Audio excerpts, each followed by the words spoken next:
Okay, section 1.5 and section 1.6 are going to be super critical. We are going to use this information in about every section in one way or another. I will say this first part's not quite so important, but once we get after this, do you remember, first of all, how we can tell if something is a function? If you're looking at a graph, how can we tell if something is a function?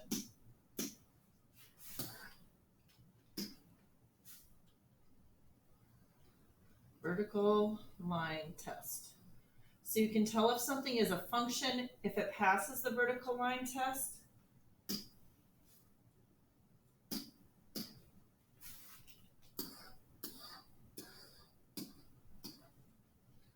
Or if it fails. So the first one was a function, the second one was not. All right, so we always say something is a function when the domain cannot repeat for it to be a function. I'm going to take it one step further now. It's a one-to-one function if the y values do not repeat. So it's one-to-one if the range, because that's our y, does not repeat. So we'll test one-to-one with a horizontal because we're checking to see if the y values repeat.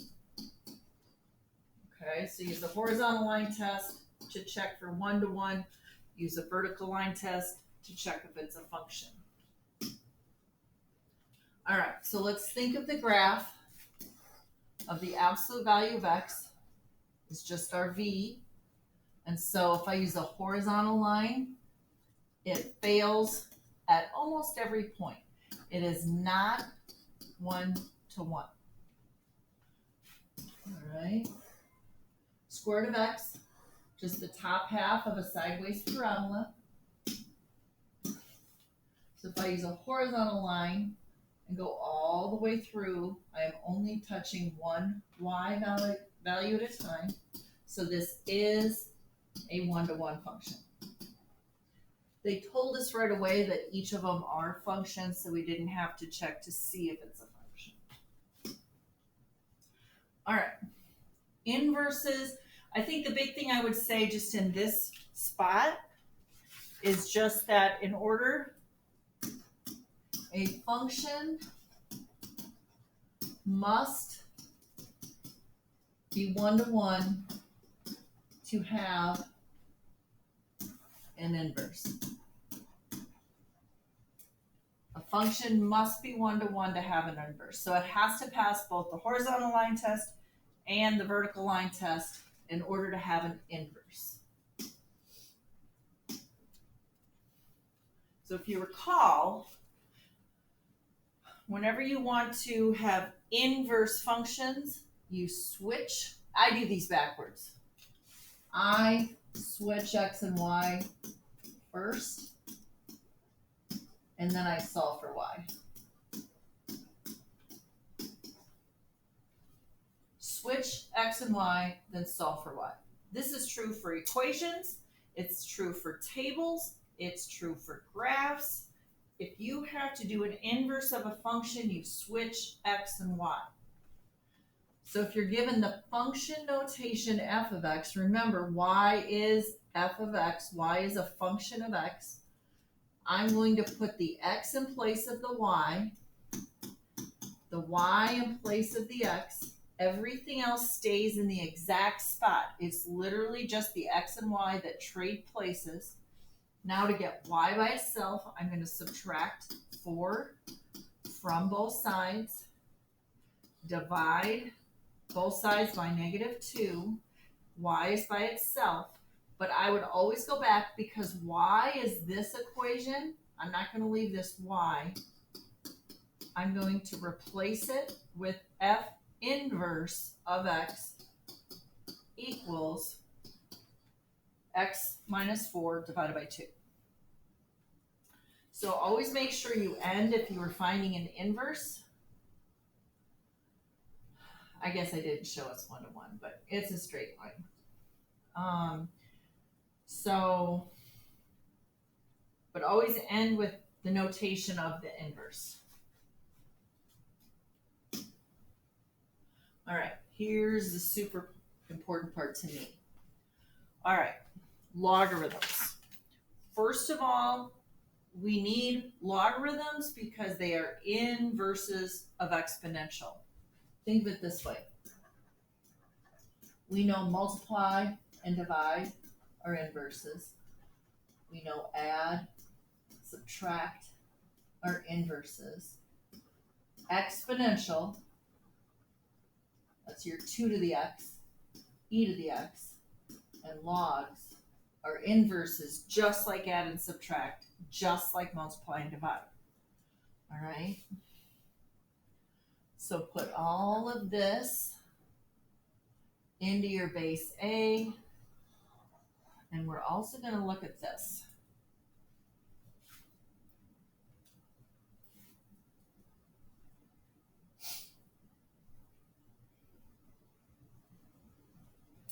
There are 2 buttons on your calculator that deal with logarithms.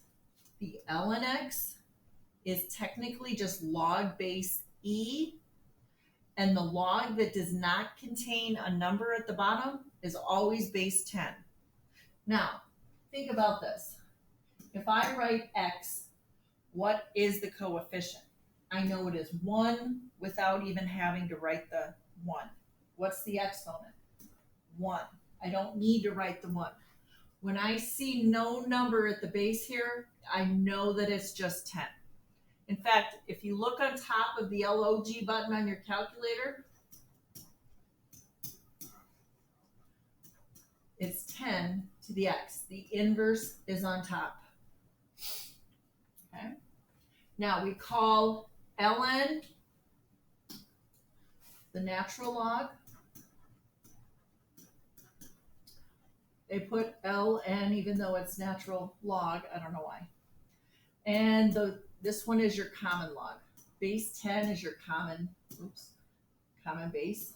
So we call it the common log. Okay. All right. So this next part, I want you to think of the fact, what do inverses do to each other? If I have x plus 3 equals 5, I subtract 3, y, to create nothing with this. They cancel out, so I can solve. If I have 3x equals 6, I'm multiplying by 3, so I choose to divide to cancel out the 3, because inverses cancel each other out. Because inverses and logs or logs and exponential functions are inverses, they cancel each other out when the bases match. For example, base A raised to the log base A of x, if this base matches the base of the log, they cancel out and it's just x. It doesn't matter if I have a base raised to the log or if I start with log base A and I have a to the x power. If the bases match, whether the base exponentially matches the base of the log or the base of the log matches the base exponentially, if these are the same, the bases match and it equals x. So whether we're talking a log base of a number or e raised to the ln x, remember, what is the base of ln? E, so they cancel out to get x. Ln of e to the x, ln is base e, so the bases match, and it equals x. What's extremely important though, you can't have anything in between the log and the base. All right, so if there's something in between, you're going to have to manipulate that algebraically.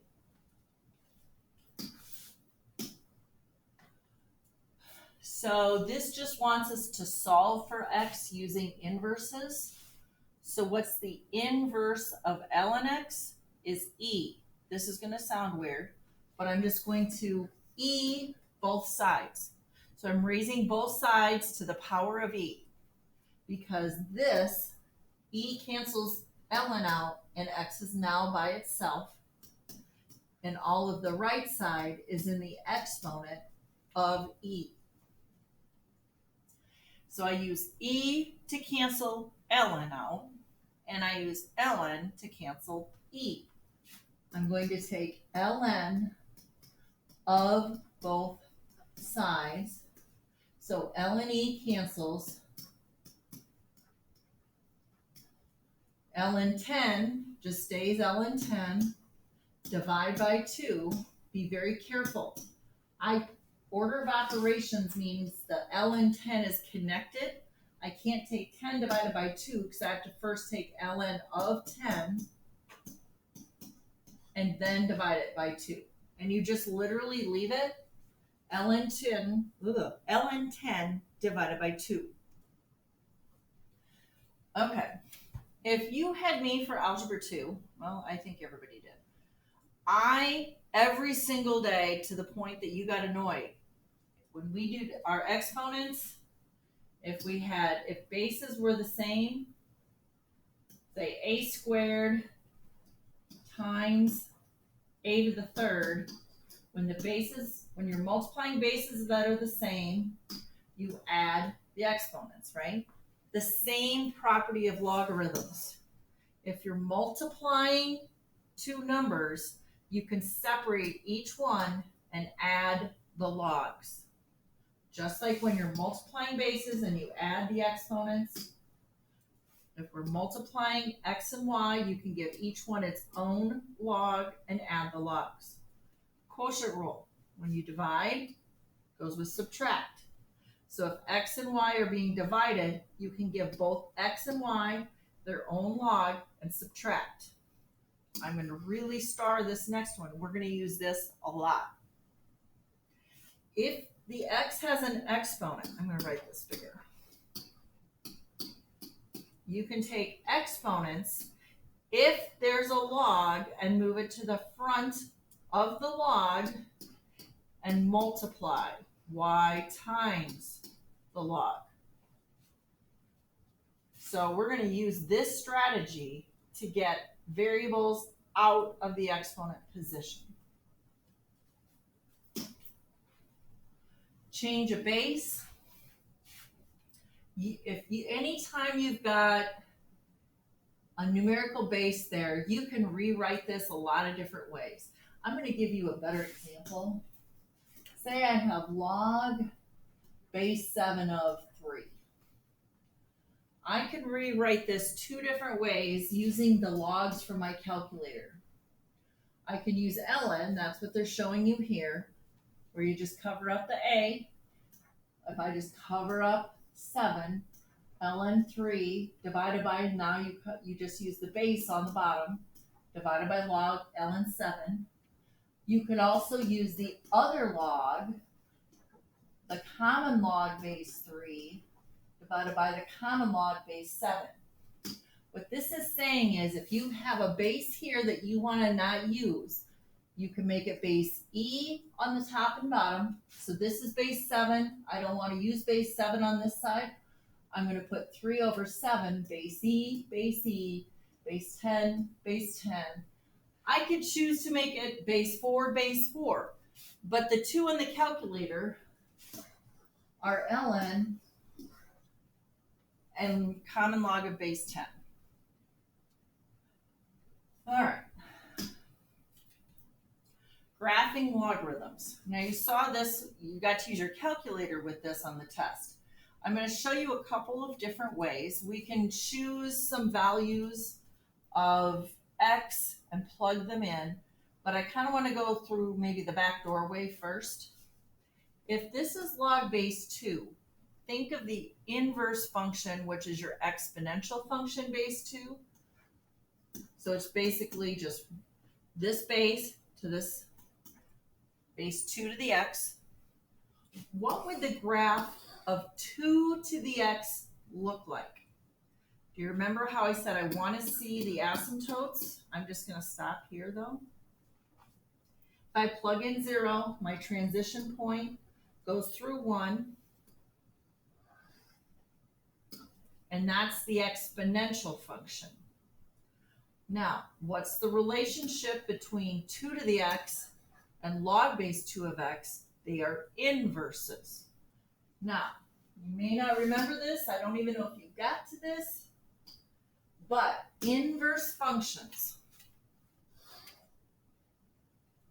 flip over the equation y equals x. So when I want to graph log base 2 of x, if I know what the inverse looks like, see this coordinate point is 0, 1. What's the inverse point? 1, 0. You switch x and y. Since this is getting really close to the x-axis, I'm going to flip it over. Now, maybe think of it this way. Since exponential functions have asymptotes along the x-axis, does it make sense that its inverse has asymptotes down the y-axis? And we just flip it. Oh wait, it doesn't do that. It does this because you're flipping these over each other. But this extends down forever. Like if I look at the domain, it doesn't cross I'm going to start not including 0 and go to infinity. And my range starts at negative infinity all the way down to negative. And then it goes all the way up. Because think of the domain of exponential is 0 to infinity. And the range, well, I did that backwards. Sorry. My domain is left, negative infinity, to right, positive infinity. My range, I don't go below 0, so not including 0, to positive.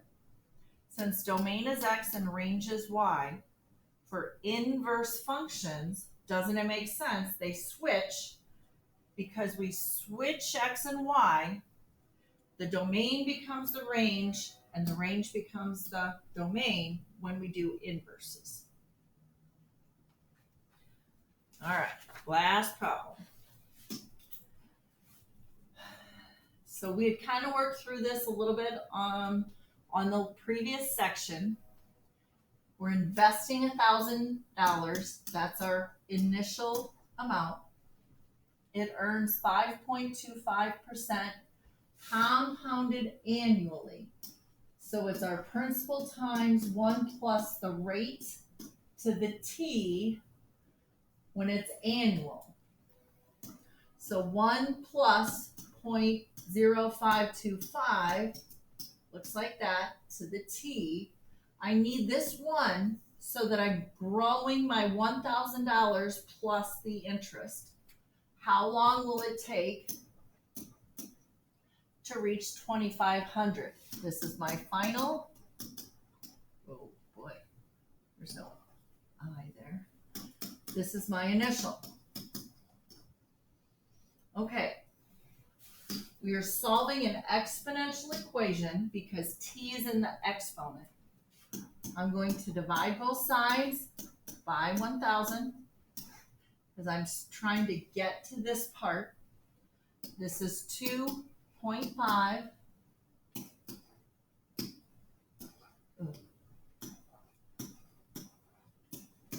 Like that.